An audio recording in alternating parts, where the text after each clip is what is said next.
You're staring at your life right now and it probably looks okay. Maybe even good.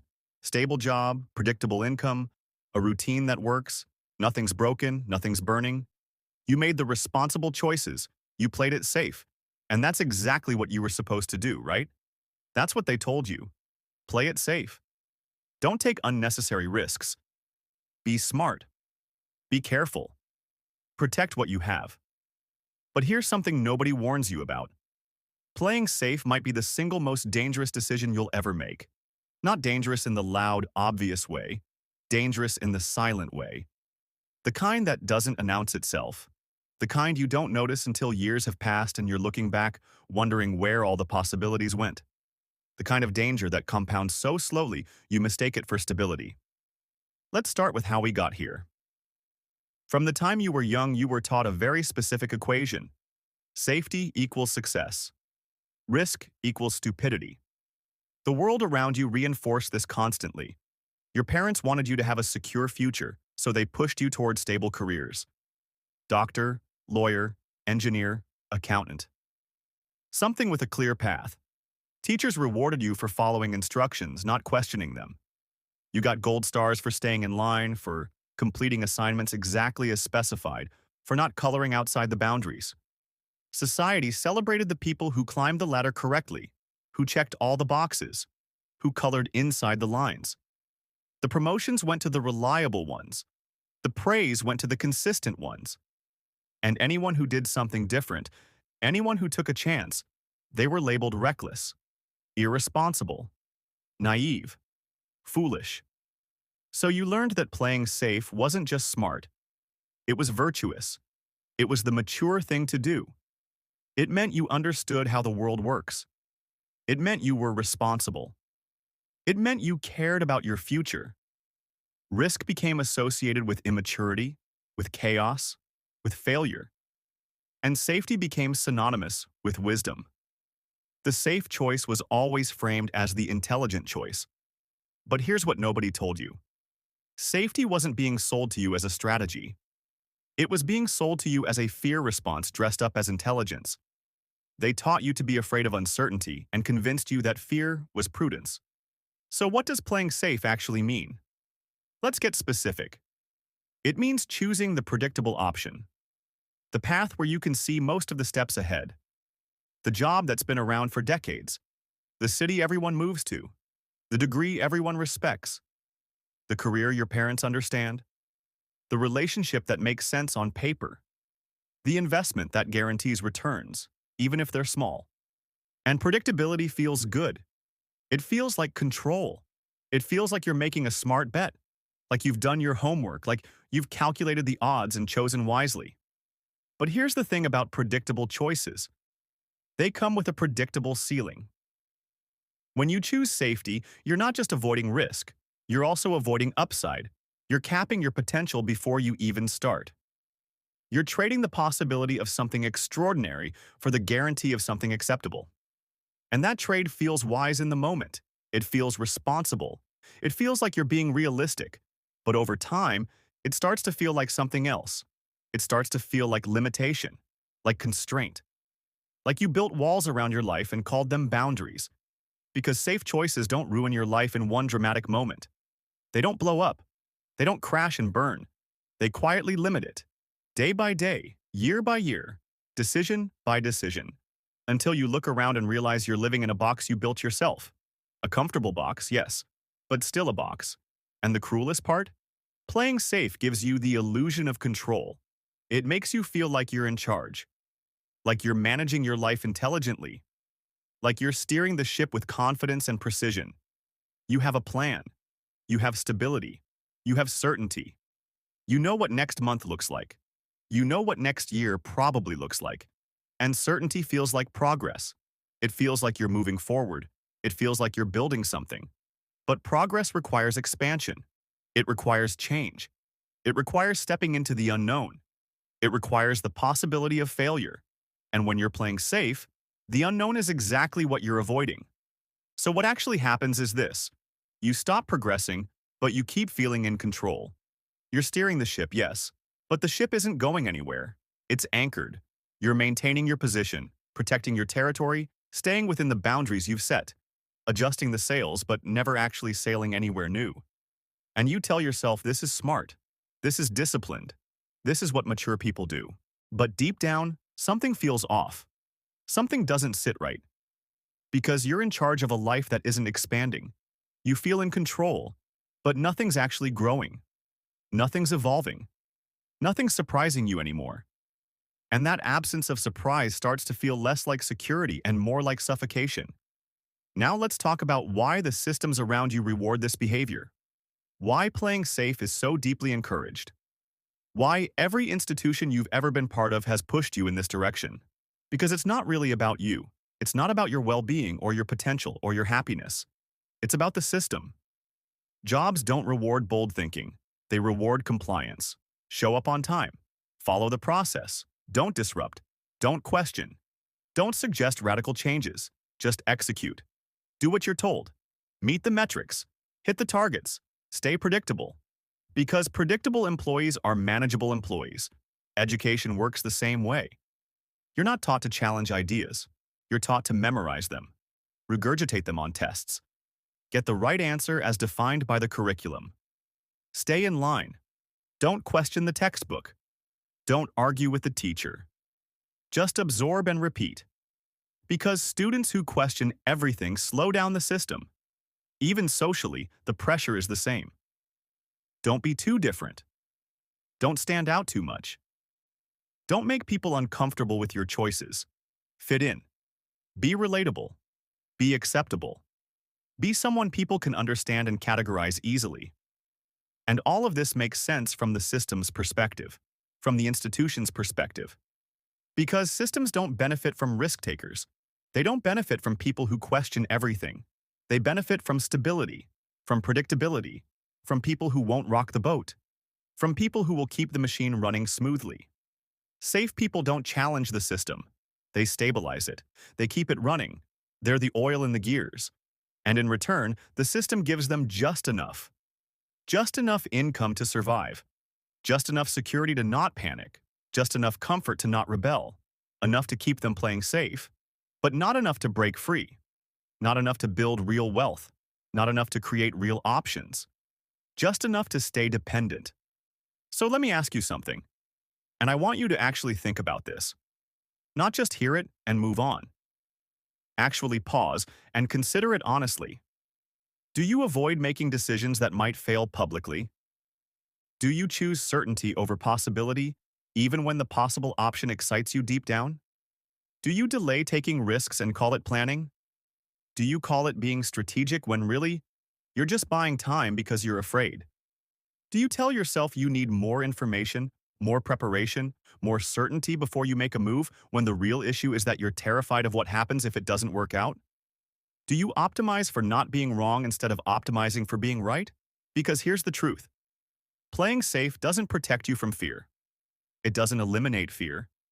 It doesn't make fear go away. It postpones it. It pushes it down. It buries it under routines and rationalizations and logical-sounding reasons. But the fear is still there. It's just underground, festering, growing. And the longer you avoid it, the bigger it gets. The more power it has over you. The more decisions it makes for you. Until one day, you're not even making decisions anymore. Fear is making them for you. And you've become so good at justifying it, so skilled at making fear sound like wisdom, that you don't even notice. You think you're being smart. You think you're being careful, but you're just being afraid and calling it something else. Let's talk about cost. Because every decision has one. Every choice you make comes with a price. When you play safe, you think you're minimizing cost. You think you're protecting yourself, avoiding the downside, preventing loss. But you're not eliminating cost. You're just choosing a different kind. A kind that's harder to see, harder to measure, harder to feel until it's too late. There's the opportunity cost. All the doors you didn't walk through. All the versions of your life you'll never see. All the paths you didn't take because they seemed too uncertain, too risky, too unclear. The business you didn't start because you weren't sure it would work. The move you didn't make because you couldn't guarantee you'd find a job in the new city. The relationship you didn't pursue because it didn't fit the timeline. The skill you didn't learn because it wasn't directly related to your current job.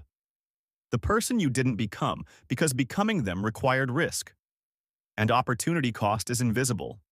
You don't see what you didn't do. You don't feel the absence of experiences you never had. But it's there, compounding, growing, quietly shaping the boundaries of your life. There's the time cost. Years spent in the safe job that bores you, the safe city that drains you, the safe routine that numbs you. Time you can't get back. Time that could have been spent building something that mattered to you, creating something you cared about, exploring something that excited you. But instead, it was spent maintaining, protecting, preserving. And time is the one resource you can't recover. You can make more money. You can rebuild relationships. You can start over in a new place. But you can't get back the years you spent playing it safe. And then there's the identity cost. This one's the deepest. The version of yourself you buried to stay safe. The part of you that wanted to try, that wanted to explore, that wanted to take a chance, that had dreams that didn't make sense on a spreadsheet. You didn't kill that part. You just silenced it. You told it to be quiet, to be realistic, to grow up. And over time, it stopped speaking up. It stopped hoping. It stopped dreaming. It stopped believing anything different was possible. And you became someone who's forgotten what it feels like to want something badly enough to risk failing at it. Someone who's optimized for not losing instead of for winning. The price of safety is paid slowly, over years, in small, invisible installments. And by the time you realize what it cost you, you've already paid it. And there's no refund. Here's something most people don't think about. Something that doesn't get talked about enough. When you play safe for long enough, you don't just avoid risk. You become fragile. You become brittle. You lose your tolerance for uncertainty. You lose your ability to adapt. You lose your capacity to handle the unexpected. Because you've built a life that requires everything to stay the same. The same job, the same income, the same routine, the same circumstances. Your entire life is architected around stability. And as long as nothing changes, you're fine. You're comfortable. Everything works. But life doesn't stay the same. Life is change. Markets shift. Industries collapse. Technologies disrupt. Companies downsize. Relationships end. Health fails. Parents age. Economies crash. Pandemics happen. And when change comes, and it always does, the person who's been playing safe their whole life is the least prepared to handle it. Because they never built resilience. They never developed adaptability. They never practiced navigating uncertainty. They built dependency instead. They built a life that only works under perfect conditions. A life that requires the external world to remain stable for them to remain stable. And perfect conditions don't last. They never do. The safer your life, the weaker you become when it changes. And change is the only guarantee. The only certainty in an uncertain world is that things will not stay the same. And the person who's avoided all risk, who's played it safe for decades, is the person who shatters when the world shifts beneath their feet. Now here's why playing safe feels so intelligent. Why it's so hard to question. Why even hearing this, you might be resisting it. Defending your choices. Justifying your decisions. Because safe people don't look stupid. They look smart. They look responsible. They look like they have it together. Like they're making mature, rational decisions. They avoided the mistakes everyone warned them about. They didn't fail publicly. They didn't embarrass themselves. They didn't lose money on a bad bet. They didn't have to crawl back home after a failed venture. They didn't have to admit they were wrong. And in their minds, in the minds of everyone around them, that's proof they made the right call. That's evidence of wisdom, of good judgment, of intelligence. But here's what they're missing. Here's what nobody wants to acknowledge. Avoiding mistakes also means avoiding breakthroughs. Because breakthroughs don't come from safe decisions. They don't come from the predictable path. They don't come from doing what everyone else is doing. Breakthroughs come from the decisions you're not sure about. The ones that might not work. The ones that could fail spectacularly. The ones that make other people question your judgment. And yes, a lot of them do fail. Most of them, probably. But the ones that don't, Those are the ones that change everything. Those are the ones that open doors you didn't know existed, that create opportunities you couldn't have predicted, that transform your life in ways you couldn't have planned. Safe people never experience that. They protect themselves from failure so effectively that they also protect themselves from success. Real success, extraordinary success, life-changing success. And they feel smart doing it. They feel wise. They feel like they're playing the game correctly. Because in their world, not failing equals winning. But it doesn't. It just equals not failing. And there's a massive difference. A canyon-sized difference between not losing and actually winning. So here's the uncomfortable truth. The thing nobody wants to say out loud. The thing that gets dismissed as reckless or naive or overly dramatic. Risk is not the danger. Stagnation is. Risk can hurt you in the short term, yes. It can cost you money. It can cost you time. It can bruise your ego. It can damage your reputation temporarily. It can make you look foolish to people who don't understand what you're trying to do. But stagnation costs you your life. Not your physical life, but your actual life. The life you could have lived. The experiences you could have had. The person you could have become. It costs you slowly, quietly, in ways you don't notice until it's too late. In ways that don't show up on a balance sheet. Because when you're playing safe, you're not protecting your future. You're protecting your comfort, your current comfort, your present sense of security. And comfort is not the same thing as growth. Comfort is not the same thing as fulfillment. Comfort is not the same thing as meaning or purpose or vitality. Comfort is just the absence of discomfort. That's all it is. And you can be comfortable and completely empty at the same time. You can have the stable job that pays well but drains your soul. You can have the nice apartment in the safe neighborhood that feels like a cage. You can have the predictable weekend routine that numbs you instead of fulfilling you. And still feel like something fundamental is missing. Because something is missing. The part of you that needs challenge. The part that needs risk. The part that needs growth. The part that needs to not know how things will turn out. That part doesn't die when you play safe. It just goes numb, it goes dormant. And numbing yourself to risk also numbs you to life, to excitement, to possibility, to the electric feeling of not knowing what's going to happen next. Nothing dangerous ever happens to the person playing safe.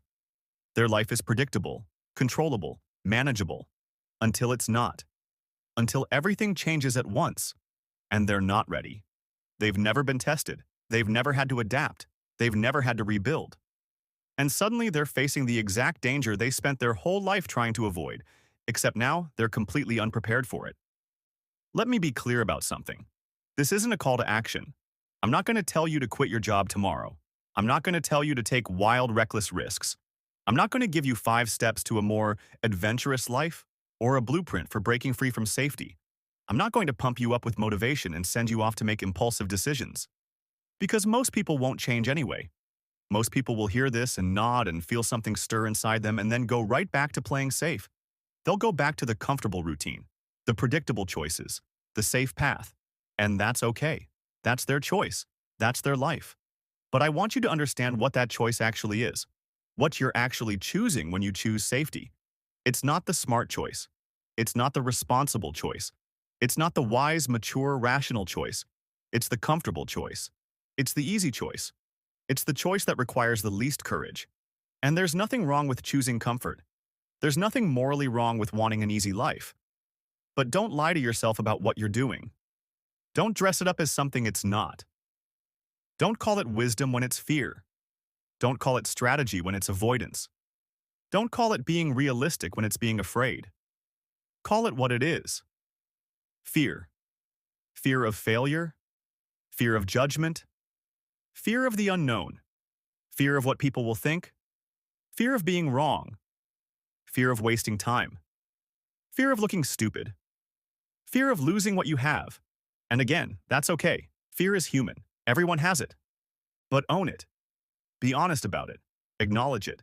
Because the worst thing you can do, the most dangerous thing you can do, is spend your life playing safe and tell yourself you're doing something else. Tell yourself you're being smart when you're being scared. Tell yourself you're being patient when you're being paralyzed. Tell yourself you're being strategic when you're being stuck. Safe lives don't collapse. They don't implode. They don't fall apart in some dramatic, tragic way that makes a good story. They just quietly expire. One safe decision at a time. 1 year that looks like the last. 1 decade that feels like a blur. One compromise after another until you can't remember what you were compromising for. Until you're at the end, looking back, and realizing you were so busy protecting your life that you forgot to live it. So busy avoiding danger that you avoided everything else too. So focused on not losing that you never actually won anything that mattered. So let me leave you with one question. Just one. Not 10 action steps, not a framework, not a strategy. Just a question to sit with. If playing safe is protecting you, what is it slowly taking away?